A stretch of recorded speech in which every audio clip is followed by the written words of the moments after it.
One of the most sophisticated examples of bias I've ever witnessed, it didn't happen in a hostile room. It happened in an inclusive one. I was at a leadership conference one. It was properly put together, diverse cohort.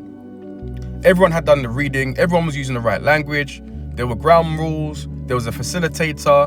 And within the first 10 minutes, you could already see the hierarchy settling. The people with recognizable titles, the familiar institutions, the names that carried weight, the room just oriented toward them. Different quality of attention, different quality of listening, follow-up questions, space to finish a sentence.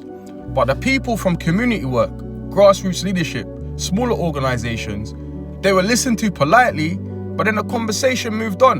And by the end of the day, they were being celebrated. Their stories were in the vocabulary of the room. People were quoting them back to each other. But whose thinking had actually shaped the conclusions? And this is what I call the borrowed rules operating at an institutional level. The room had adopted the language of inclusion without interrogating the architecture of how it actually distributes attention, authority, and legitimacy. Bias in inclusive spaces doesn't disappear. It learns the language of the room. And this is what makes it so difficult to name.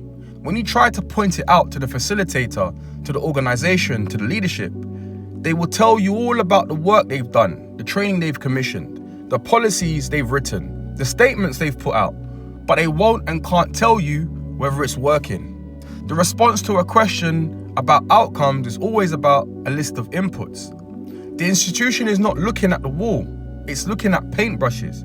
So let's not be naive and think that just because we're in an environment, a self-professed inclusive environment, that biases and discrimination can't and don't happen. They do.